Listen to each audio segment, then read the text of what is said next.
George Bush Presidential Library Foundation. On behalf of President and Mrs. Bush and the Foundation, it's my great pleasure to welcome you to tonight's Cameron Forum.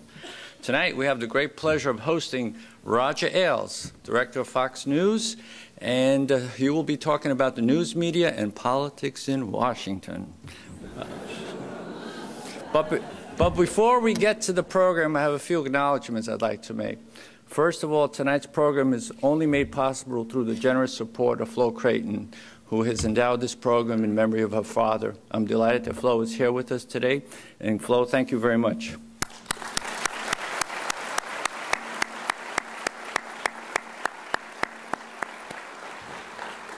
We have a few special guests with us tonight. We have Chuck Norris, all-around martial arts expert. Chuck.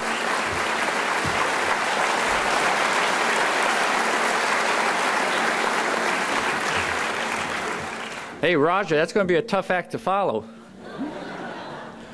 Chuck, as I mentioned, is an all-around martial arts expert, philanthropist, humanitarian businessman, and all-around tough guy, as I like to say.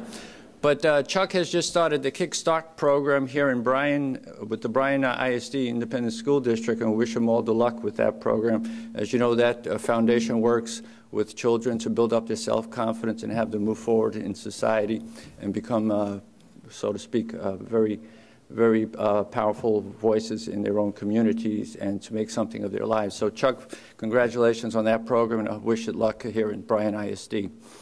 We also have with us the former Secretary of State of the great state of Texas, ladies and gentlemen, Roger Williams.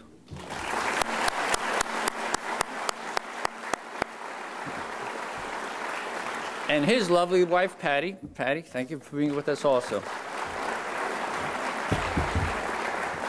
We also have a number of students that are being recruited for the Bush School. I think there's about 85. Where are they? All right, look at all those.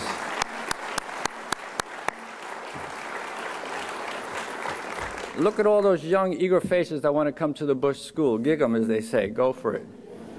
Welcome, and I hope you all get in. Last but not least, we have our Library Advisory Council. For those of you who don't know that, that's a bunch of people that come once a year and tell us what to do and then leave. And they are headed by my good friend David Bates. David, welcome.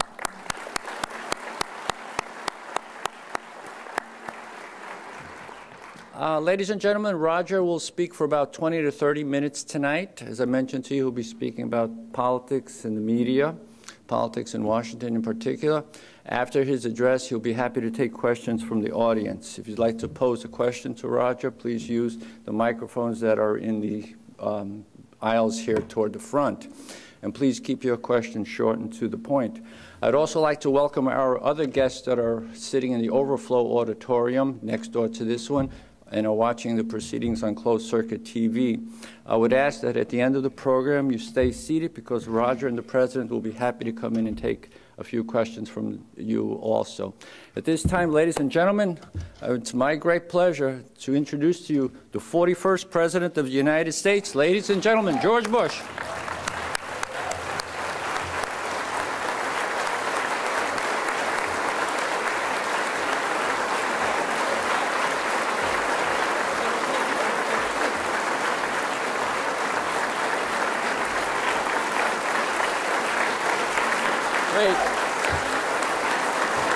Let's hear it for the walking wounded. Please be seated. This is a great day for A&M, a great day for the Bush School, and it is my honor to be the introducer of the man who probably, in the world of media, needs no introduction at all. But he's well known. Our featured speaker is well known. For a long time ago, I might say, but because now he's apolitical, yeah.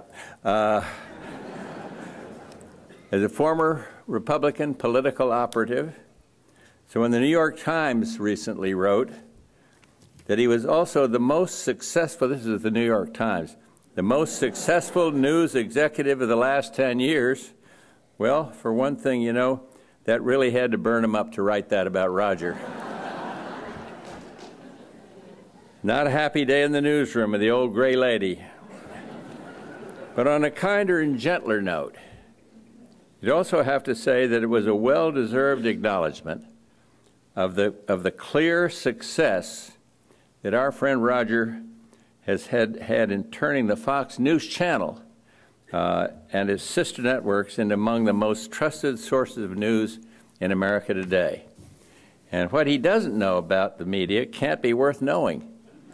As the saying goes, that's it. That was a saying. But before I turn this podium over to this true maven of the media, I would be remiss if not noting how blessed I was to have Roger at my side through some heady and tough political battles. We were talking about him coming in here. He reminded me once of when I'd had a couple of beers and we were going to do an interview, and I kept calling one of the interviewers Ted when his name was Dan. And of course, when Roger helped load me up with the zinger, I was ready to unleash against Dan Rather. Well, and it worked. It really worked. People remember it. And that's just to say the love in my heart for this man, this friend, knows no bounds. We're indeed fortunate to have him here tonight. And so, with no further ado, Roger Ailes, media maven.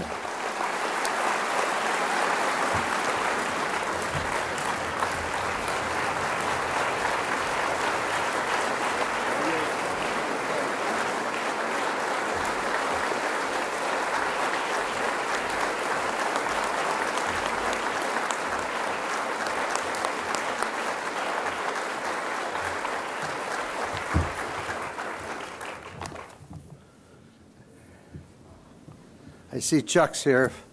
If anybody shows up from NBC.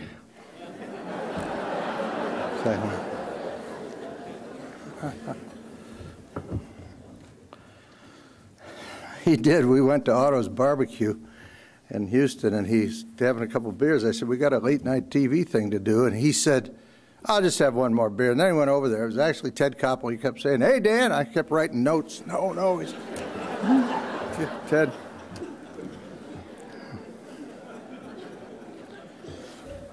Well, working in politics for 20 years, I got to know, 20 years ago or more, George and Barbara Bush. We became great friends. I want to say, as president, this man set a very high standard. His dedication to his family and his service to this country are unparalleled.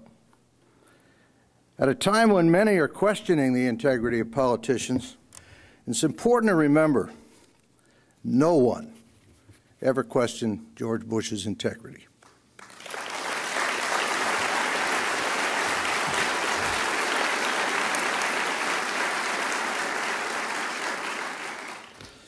And at a time when America's honor is on the line, no one ever held America's honor in such loving hands as George Bush. And you can say, Barbara Bush, as you know, will be known as one of the great, great first ladies of this land.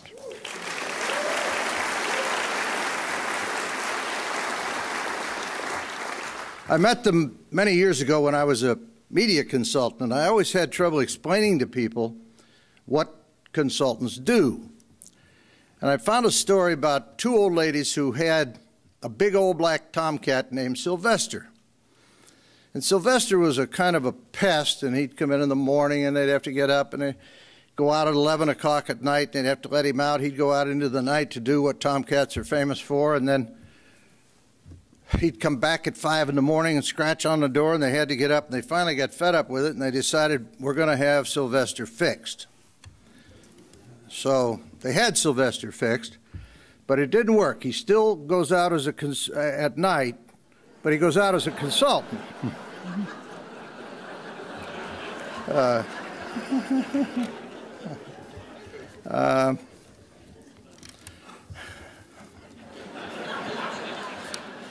I decided to get out of politics about 1992, and I became president of CNBC. But the herd mentality of news always bothered me. I'd gone to a lot of meetings and then read about them the next day in the paper, and that's not what happened. It just wasn't the truth. And it kept bothering me. And then in 1990,